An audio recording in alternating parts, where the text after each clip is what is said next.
least to the end of the first round, if not into the second round. But I don't think it's going to make him or push him back any further than that. But here's the deal, though. I wouldn't take a chance on him only because he's a project player. Now you have these issues.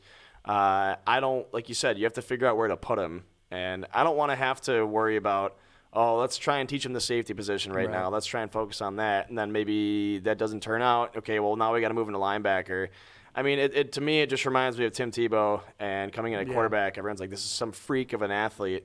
And maybe he doesn't play quarterback. Let's put him somewhere else. Okay, let's just get rid of him. But the difference is he's a defensive guy. So at the end of the day, his job is going to be go get the guy with the ball. Go get the guy with the ball. So it's basically just where you're going to start the play. Yeah. Because hopefully the ending of the play is the same regardless. Yes, I agree.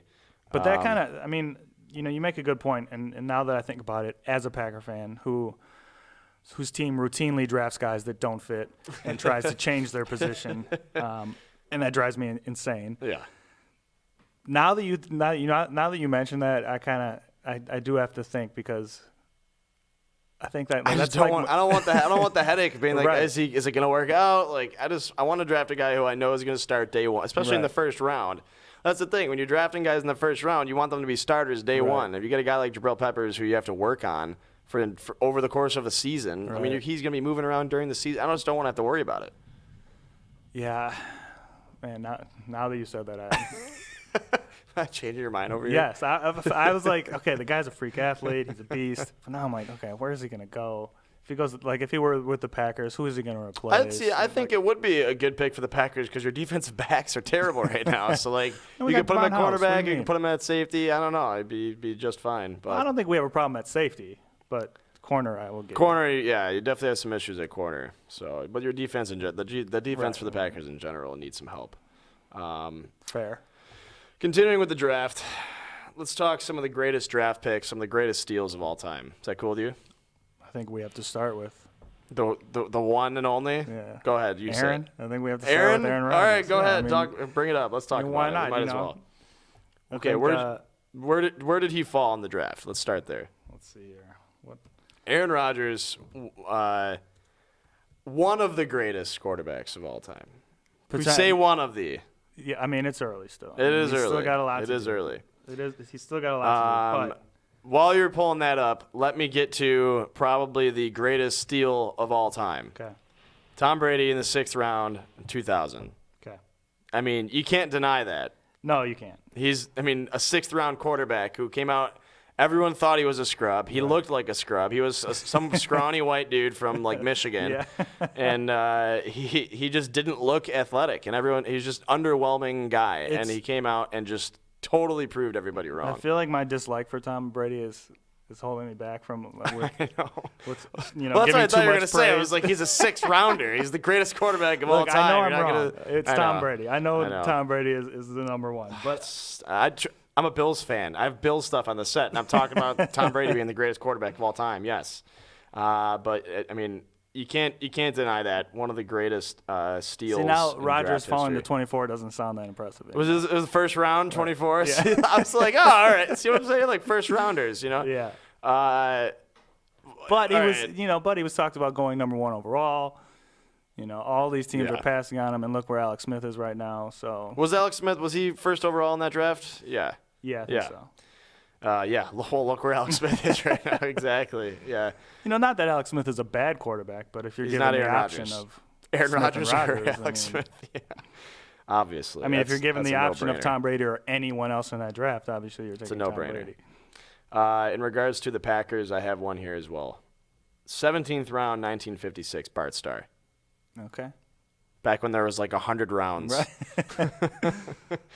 17th round, Bart Starr. So I think for the Packers, that might be a little bit more of a. I mean, basically what you're saying is the Packers know a good quarterback when they see one. Once every 50 years. No. Yeah, I mean, yeah, obviously. I mean, where did Brett Favre got drafted in the first round too, though, didn't he? By Atlanta. Yes, by Atlanta. And then ultimately ending up in. Yes. In Green Bay, to be the Iron Man.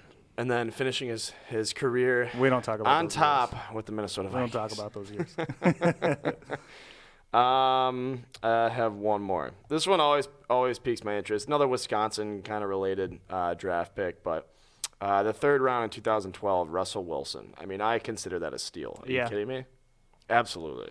And Russell Wilson's kind of was the same stuff they said about Drew Brees. He's too small. He won't be able to seal the pocket. I mean, Russell Wilson is a lot more mobile, but it's definitely a steal. And you saw once he came to Wisconsin that final year that he really opened up a lot of eyes as far as running a team and becoming a leader instantly. You know what I mean? Because he kind of walked into a locker room that had no idea who he was. Aside from he was a good player, but right. He walked into a team, took over a team, ultimately replacing a quarterback. So I think leadership was like the big, aside from the fact that he could play, but leadership was a really big thing for Russell Wilson. Yeah, I mean, coming out of Wisconsin, he played well there. But you're right. I think what affected his draft stock more than anything was, like you said, his size. Yeah. And you see it a lot. I mean, I'll go back to Tyrod Taylor. Tyrod Taylor plays the same style of game that Russell Wilson does, but his height, not as good. His height affects his play more than does Russell Wilson. Right. Russell Wilson can also play out of the pocket if he needed to, so which Tyrod Taylor has trouble seeing over the line, seeing the middle of the field. So it's just, I mean, I understand. I see why he fell that deep, but a steal nonetheless. Right. I mean, but that's another thing is why the draft is so fun. I mean, you take a guy like Russell Wilson, or you take a guy like Are you expecting a third round quarterback to pan out for you? Probably not. Right. Right. And you also has a little bit less pressure. You think another short quarterback, Johnny Manziel. What happens if he gets a later draft pick? A little bit better situation. That might be my favorite draft memory, though, actually, now that I think about it. Watching Johnny Manziel's face as he falls down the draft board. He was on camera every 5 seconds from the first pick through the mid-20s when he got drafted. I was like, oh, my God. And that's the drama. He's just sweating over there. The must-see TV aspect of the draft is how far. At that point, we just kind of wanted, like, the teams were just like, nah, we'll just wait. We'll just keep going. Let's let him fall a couple more here.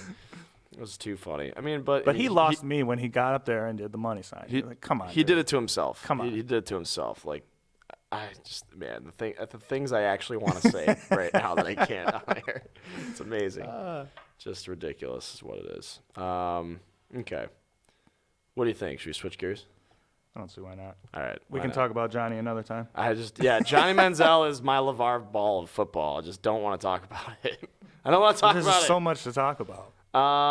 He's making a comeback, right? Well, that's what I was going to say. I just want to bring this up really quick. Johnny Manziel and Colin Kaepernick. Johnny Manziel wants to come back in the league. Colin Kaepernick still wants to sign somewhere. Right. Do they play? We'll put Jay Cutler in the mix there, too. Are any of three of these quarterbacks playing for anyone next season? I think Jay Cutler has the best chance. And I've kind of brought this up before. It's hard to put real stock in a quarterback like Manziel or Kaepernick unless you run that offense. Yes. There's no, what is he going to do if he went to the Patriots? They don't have an offense set up for a running quarterback. No. So there's no use for him. There's only 3 places where you could go. And one of them is the Browns, where no one wants to go. And there aren't a lot of teams. I mean, Buffalo is a team that runs an offense with a running quarterback or mobile quarterback. So both of those, Johnny Manziel and Colin Kaepernick, would fit into a backup role if we needed to. And I wouldn't be as opposed to that, but we already have Cardale Jones, and I expect that the Bills will draft a quarterback this year, either in the first round or the later round. So, but I don't know. Like you said, there are only a couple teams available. Not even if they had a quarterback. Right. So like some of these teams already have quarterbacks. Like Seattle has a mobile quarterback. But they have a mobile offense. Like, even though there aren't a lot of teams out there that have offenses that would fit these quarterbacks, I mean, they already have a guy who's playing that position. Right. And as far as Cutler, as much as we all make fun of his grumpy face, he's got a cannon. Face. I mean, he's got an arm. He's a pocket quarterback. He does have a grumpy face. I'll give you that. Smoking Jay Cutler. Smoking naked Jay Cutler. Oh, my God. But he's the one in that group that is closest to your prototypical quarterback. Big arm. He could fit more offenses. Right. I mean, I I don't see having a backup like Manziel. What's the point? I mean, you have to change so much when he comes in. Yeah. I mean, if you lose your starting quarterback, things And are there going are, to change there anyway. are a lot but- of players in the locker room who would hate to have a guy Right. like Johnny Manziel in the locker room with them. I Right. mean, he's just a piece of work. He's a party. He's a party. He is a party. Hey, the Raiders are moving to Vegas. Ain't no party like a Johnny Manziel party. That's what they say. That's what they say. So let's talk about some players who may. I mean, because the place where you're going to get the most value for your picks are in the mid to later rounds. Right. The guys who you're drafting the first 2 rounds are guys who you want to start right away. Now, if you can get some starters, some day one starters in the 3rd, the 4th, and the 5th rounds, then you're ending up with a good draft. So I have a couple guys that I am going to keep an eye on that I think could turn into great players. And I'll start with a running back because, like I said before, I'll justify the fact that you don't need to draft a running back in the 1st round. Right. I could see somebody going out in the 2nd round, but Marlon Mack, a running back out of South Florida, he's had 3 straight 1,000-yard seasons. He's 5'10", 198 pounds, and runs a 4.5. So a guy like this who is short, quick, and edgy, I think he can be a guy who can come out. Maybe he's not your front-end starter, but Right. maybe he sits behind a guy and waits for Jeremy Langford to get injured so you can come out like, you know what I mean? So, but, I mean, he's kind of like a prototypical LaShawn McCoy. He has the same frame, same body, and he ran the same 40-yard dash time as LaShawn McCoy. So he's going to be a prototype kind of like that. I think he falls somewhere between the 3rd and the 5th round. So a guy like that, maybe he's not your day one starter, but he has the potential to be a starter at that position. And so. in a split situation, you know, He's getting work. He's playing. and he doesn't have to come in and get 30 carries a game. Yes, I agree. He's just got to come in, learn the blocking system, and catch a few passes, take a few, handoffs. And I think at running back, the rookie running back is almost there's not very much expected. Is there any pressure, even if you get, say, I think the only running back in the draft that will have pressure on him will be Leonard Fournette, especially if he gets drafted in the 1st round, let alone the top 10. Right. But in any other case, is there ever any pressure on a running back, even if they get drafted in the 1st round? Zeke had pressure. Going to Dallas with that line, we saw what they've done the last couple of years with their running backs who they've moved out. Mm-hmm. So kind of replacing a known quantity with Zeke Elliott was pressure, but obviously he lived up to it. But they had that line. They had one of the best lines in the league. So there's a situation where there's pressure, but other than that, there's not really a running back that came in and was given the starting job, Right. or given the lion's share of the carries even.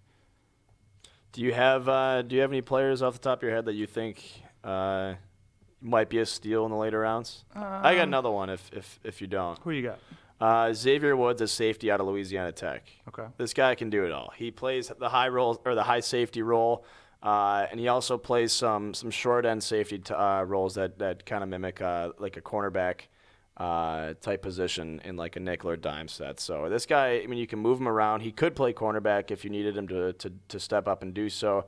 I think that's what you need out of a safety position, or even a cornerback. If you can get a safety who, say, your number one and Stephon Gilmore gets injured, you can move your safety to cornerback and most have of these him teams sit are playing on nickel too. So I Right. mean, you get young cornerbacks that are getting on the field. It's not teams aren't running out 2 cornerbacks and just going with it. You Right. know what I mean, there's 3 to 4 cornerbacks playing a game. So Mm-hmm. some of these guys they're able to be hidden inside the scheme where they're not left on an island too. So that's another situation where, like you said, they can come in, fill a role if someone gets hurt. So yeah, I think that's what you'll be looking for with the Packers too, is for a corner to not necessarily be the outside guy, but fill that role. It's what I look at is definitely the 40-yard dash time, and he runs he's a little short. He's 5'11", but he's got a 4.54 40-yard dash. So I mean he's he's quick, and that's what you need out of a safety, especially a safety, but a cornerback as well. So it's somebody who's fast and can get to the ball. I mean, and if you are personally, playing safety, get to the guy who has the ball. I'm not a fan of 5'11" corners, especially when these receivers keep getting bigger and bigger. They are. I mean, yeah. I mean, Julio Jones is not being covered by anyone 5'11". No. I mean, I Jordy don't care Nelson how even. fast you are. Yeah. You're not covering Julio This and Jones. that. I think this is probably his only shortcoming. However, but there are other guys out there. Shaquille Griffin, cornerback out of Central Florida, another guy who can step up and be a solid cornerback. Right. I don't know if he can be I mean, he's quick. He's quick as well. He's 4.38, 40-yard dash. That's pretty impressive. 4.14 second short shuttle. So he's definitely got some athleticism, and he's the only guy. Or let me put it this way: the only cornerbacks or defensive backs since 2010 drafted in the first 4 rounds who can match his 40-yard dash. Patrick Peterson, Desmond Trufant, Jason Verrett, Josh Robinson, and Philip Gaines. But Patrick Peterson, Right. 5th pick in the 2011 draft. I mean, a guy Shaquille Griffin clearly has the athleticism. He's another guy, much like Xavier Woods, who can be plugged into different spots and succeed. So he'll be another guy that I'm watching. Speaking of athleticism, what do you think about like J.J. Watt saying his brother has more talent than him at this point? That's scary. Than he had. That's scary. I mean, I don't know if we can handle another Watt. I mean, can you imagine 2 J.J. Watts? Right. No. But Imagine, with drafting a brother, do you worry about one of them's always better? Yes. Well, so I mean, we see J.J. Watt. Let me just. Can T.J. live up to that? I don't know. I mean, it's. I don't know if he can because there's a lot of pressure, and whoever drafts him is taking a chance on him, hoping that he will be a shell of his brother. I mean, even half would be great. Because I'll take a diet J.J. Watt, please, and I'd be happy. You know what I mean? Casey Matthews doesn't live up to Clay Matthews. Yeah. But there's real quick. I mean, a perfect example of this is when my brother graduated high school. He was on the golf team, and when he graduated, I joined the golf team. Now, my golf coach thought he was getting another 3 handicap. Little did he know he was getting an 18. So he's like, yes, I got another perk coming in. Not the case. So, and it's a perfect example because, like you said, I mean, we don't know what we're going to get out of him. You never know. But if he turns into half of what J.J. Watt is. And, I mean, J.J. Watt wasn't J.J. Watt in college. No. I mean, he was good, but he wasn't what he blew up in Texas. Yeah. He's a beast now. I mean, he wasn't. So maybe you're kind of hoping that, okay, there's a blueprint. He's obviously going to work out with his brother. So can we replicate that? Trevor says Little Watt is the Diet Coke of evil. Oh, my gosh. Who's a better fit for modern-day NFL offenses, Leonard Fournette or Christian McCaffrey? It's got to be McCaffrey. Apples to oranges, he says. It's true. It's true. I think you're right, Christian McCaffrey. But people want to take a chance on Leonard Fournette because he's, when you get a guy who has first-round talent but is considered a steal, people take chances on him and he gets overdrafted. The hard thing about college and following college is that there's so many teams, and when that hype train gets going, I think Fournette had that hype train for an entire year. Yeah. Sorry, Trevor says the comedic relief you brought to the golf team was indispensable. I was not a captain for my performance on the course. I was a captain for my comedic relief. That is true. This is true. That's too funny. Little Watt is the Diet Coke of evil. Yes. Okay. Oh my gosh, it's too funny.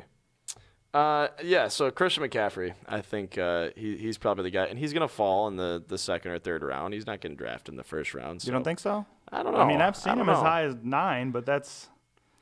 I mean, you can only look so far into mock drafts. No one knows what's going to happen. No one knows what's going to happen. Drafts, it's exactly. just ridiculous, absolutely ridiculous.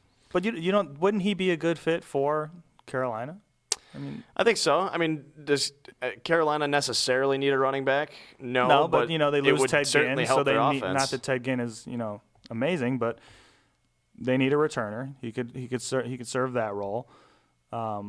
Jonathan Stewart near the end. They need a replacement there. So there's 2 roles filled in one guy. Yeah, I mean, it's they've had guys come and go over the last couple of years. So I could see Carolina pick up a running back. I don't know when it'll be, though. They'd have to wait until at least the second round. There's no way they're picking a running back in the top 10. Nobody should pick a running back in the top. I keep saying it. Nobody should do it. Trevor says Fournette is the 1-2 down bruiser, while McCaffrey is capable of being a 4-down back. I agree. That's where you're going to get your value. And that, like, why would you draft a running back who's only going to play 1 to 2 downs? So that is a great point. All right, let's move into our final segment here. We'll talk about a couple players that I'm going to be watching in the draft and some players that you're going to be watching. Every year I love the quarterbacks. I love the quarterbacks. It's always interesting to see where they fall. Yeah. And when you look back at previous drafts, those are always the ones that you say, oh, my gosh, Russell Wilson fell to this round, Tom Brady fell in the – you know what I mean? Yeah. So that's where most of the excitement comes out. And obviously not all the quarterbacks are going to be great. So finding out and trying to figure out which ones will be great, because ultimately that's the position that's going to change a franchise. So my 3 picks that I will be watching are, of course, Mitch Trubisky, Deshaun Watson, and Kaiser. I honestly don't know where any of them are going to go, but there are a bunch of teams who need quarterbacks who will take chances on some of these guys, and whether or not they pan out, I have no idea. But it will be fun to watch. Yeah, and I think for me, and you're going to obviously tell me I'm wrong, but I'm looking at the running backs. I'm looking at Fournette, McCaffrey, and Dalvin Cook. And I think I kind of want to see where they all land and what situation they're put in, because if they're put in the right situation, they're athletes. They can succeed as long as they're not put in a situation where they have to carry the load and put in a bad team. For example, the Browns. You're not. If Leonard Fournette goes to the Browns, can we just assume his career is over? Yes. Okay. We can assume that he'll be like Trent Richardson. Oh, my God. He will. Oh, that was sad. Exactly. That was sad. So as long as he's not put in a situation like that, He'll be fine. I think we can see something good out of these guys. Are you saying that if Johnny Manziel didn't go to the Browns, he would have had a career somewhere else? No, absolutely not, right? Look, if he's you partying can find too a much way to in party Cleveland, which is the least party town, imagine if he got put in Vegas. That's where he's making his comeback, man. He probably will end up. They're going to need a quarterback. There's no way Derek Carr is going to want to keep playing for the Raiders in Vegas. Oh, my God. The thought of Johnny Manziel playing football in Vegas is absurd, but hilarious. With his agent, LeVar Ball. Oh, my God. Can we get a reality television show of LeVar Ball and Johnny Manziel, just like the two of them just hanging out? It'll just be called LeVar Ball and Johnny Manziel hanging out. That's the whole title. Yeah. Straight to the point, man. We're not going to pussyfoot around it. All right. Do you have any plans for the draft? Or you'll be working? Yeah, I'll be watching the Bucs game. Watching the Bucs game. Well, hopefully they can turn it out. Do you think it's possible? I think we push to 7. Game 7. And then lose in Toronto? And then we take it from there. Anything can happen in Game 7. Anything can happen in Game 7. You have to win. Going into these last – I know we're switching to a different sport, but in regards to the Bucs, since I know you're close to the Bucs and I am as well, and this is a great year for them. Yeah. Nobody expected this. They're playing with house money. It's a good – yeah, they really are, because we have – their best player is 22 years old. Right. Brogdon is a phenomenal athlete, a great player. No Jabari Parker. No Jabari Parker. So this isn't even close to where they'll be in the next 2 to 3 to 4 years. So it's very, very fun to watch. You just have to enjoy it right now. Of course you're a fan. It's gonna suck if they lose. But at the end of the day, you got to look at the big picture. And we got 10 more years of great basketball in Milwaukee. Knowing that they had to split. After tied 2-2, they had to split the next 2 games. There's no way they were going to win both, but they had to split. How much harder is it now after they lost? Well, you're at home. You're at home, so hopefully that helps. But ultimately, if you want to move on, you got to win it in Toronto, and that's the tough part. It's going to be tough. It's that's the beauty of home court advantage. It is, but I appreciate your insight into the Bucs organization. So much football. So Yeah. much football going on. So you do have plans for the draft. You'll be do. working. I'll be watching both. You'll be watching both. I'll have the phone up, the computer up, All right. the TV up. Cool. I don't know what I'll be doing. I'm actually going to be working the game too. Oh, okay. So I'll have that up as well. Yes. All right. So any closing thoughts, my friend here? My friend? No, just getting ready for the draft, getting ready for playoff basketball. It's All going to the be a good good stuff. sports Thursday. It's going to be a great Sports Thursday. All right. Of course, we will be keeping an eye on any movement in the league and the draft for the rest of the week. And we may have some special coverage of the draft on Thursday as well. So look out for some information in that respect. Until then, I'm Tanner Burke. This is James Stewart. James, your social media handles, because I can never remember it. J. Stu Jr. J. Stu. Is it that Twitter, easy? Yeah, I mean, Is it at that easy? It's pretty simple. Oh, my gosh. I'm Banner Turk. Until next time, this has been the Pick Six. Thank you for tuning in. And, of course, we want to thank David Kenyon as well for coming on, talking the top 10 here, and then all of our commenters as well. Josh, Trevor, of course, Brew Sports chiming in, doing their thing. Until next time, for James, I'm Tanner. Thank you for watching, and we'll see you on Thursday.